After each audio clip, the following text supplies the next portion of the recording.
Hi friends, ഇന്ന് ലെറ്റിൻ്റെ പ്രയോഗമാണ് ഞാൻ പറയാൻ പോകുന്നത്.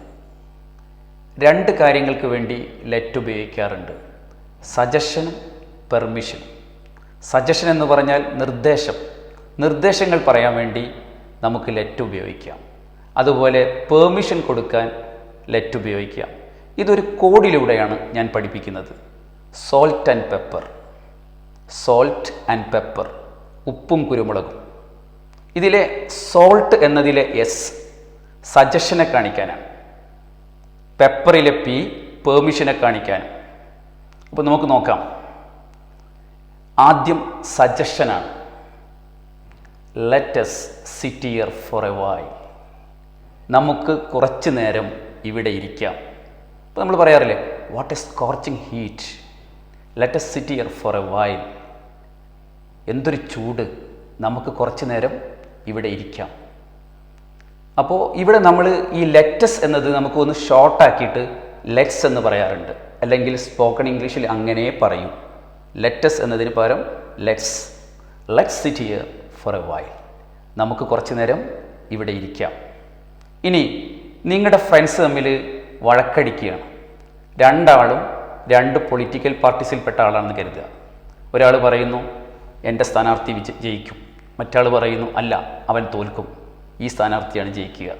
അപ്പോൾ നിങ്ങൾക്ക് പറയാം, why should you quarrel each other? നിങ്ങൾ എന്തിനാ പരസ്പരം വഴക്കടിക്കുന്നത്? 2 ദിവസം കഴിഞ്ഞ് റിസൾട്ട് വരൂലേ? Let us wait and see what is going to happen. നമുക്ക് കാത്തിരുന്ന് കാണാം എന്താ സംഭവിക്കാൻ പോകുന്നതെന്ന്. Let's wait and see what is going to happen. ഇനി നന്നായി വിശക്കുമ്പോൾ നിങ്ങൾക്ക് പറയാം, ലെറ്റ്സ് ഹാവ് സംതിങ്, നമുക്ക് എന്തെങ്കിലും കഴിക്കാം.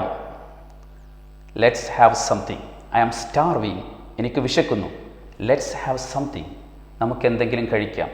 ഇവിടൊക്കെ നമ്മൾ സജഷനാണ് പറയുന്നത്. ഇനി നിങ്ങൾക്കിഷ്ടപ്പെടാത്ത ഒരു ടോപ്പിക്ക് നിങ്ങളുടെ 2 ഫ്രണ്ട്സ് സംസാരിക്കുകയാണ്, നിങ്ങൾക്ക് അതിൽ അശേഷം താല്പര്യമില്ല. അപ്പോൾ നിങ്ങൾക്ക് പറയാം, ലെറ്റ്സ് ടോക്ക് സംതിങ് എൽസ്, നമുക്ക് മറ്റെന്തെങ്കിലും സംസാരിക്കാം. ഇവിടൊക്കെയും സജഷനെ കാണിക്കാൻ വേണ്ടിയാണ് ലെറ്റസ് ഉപയോഗിച്ചത്. One more example, let's warn dum against dumping the garbage on the road side. ഇപ്പോൾ നിങ്ങൾ കാണുകയാണ് കുറച്ച് ആളുകൾ വന്നിട്ട് മാലിന്യം റോഡ് സൈഡിൽ നിക്ഷേപിക്കുന്നത്. അപ്പോൾ നിങ്ങൾ പറയണത് ലെറ്റ്സ് വാൺ ദം, നമുക്കവരെ വാൺ ചെയ്യാം. Let's warn dum against dumping the garbage on the road side. ഈ മാലിന്യം റോഡരികിൽ വലിച്ചെറിയുന്നതിനെതിരെ നമുക്കവരെ വാൺ ചെയ്യാം. ഇനി എവിടൊക്കെയാണ് ലെറ്റ് പെർമിഷന് വേണ്ടി ഉപയോഗിക്കുന്നത്? അപ്പോൾ ഈ മുകളിൽ പറഞ്ഞ വാചകങ്ങളിലൊക്കെ നമ്മൾ അസ്സാണ് ഉപയോഗിച്ചത്, ലെറ്റിൻ്റെ കൂടെ അസ്സാണ് ഉപയോഗിച്ചത്. ഇത് ഏറ്റവും ഷോർട്ടായിട്ട് ലെറ്റ്സ് എന്ന കൺട്രാക്റ്റഡ് ഫോമിലാണ് നമ്മൾ ഉപയോഗിച്ചത്. ഇനി പെർമിഷന് വേണ്ടി ലെറ്റ് ഹിം ഗോ, അവൻ പൊയ്ക്കോട്ടെ. Let him take rest for a while, അവൻ കുറച്ച് നേരം റെസ്റ്റ് എടുത്തോട്ടെ. Let them play if their exam is over, അവരുടെ എക്സാം കഴിഞ്ഞെങ്കിൽ അവർ കളിച്ചോട്ടെ. Let him watch T V, അവൻ ടി വി കണ്ടോട്ടെ. ഇവിടൊക്കെയും നമ്മൾ ഉപയോഗിച്ചിരിക്കുന്നത് പെർമിഷൻ കൊടുക്കാൻ വേണ്ടിയാണ്. അപ്പോൾ പെർമിഷൻ കൊടുക്കാനും അതുപോലെ സജഷന് വേണ്ടിയും നമുക്ക് ലെറ്റ് ഉപയോഗിക്കാം. ഇതൊരു കോഡിലൂടെ നിങ്ങൾക്ക് ഓർത്ത് വെക്കാം. Salt and pepper. സോൾട്ടിലെ എസ് സജഷനെ കാണിക്കാൻ, പെപ്പറിലെ പി പെർമിഷനെ കാണിക്കാൻ. That's all. Swift English Academy, the authentic voice in spoken English.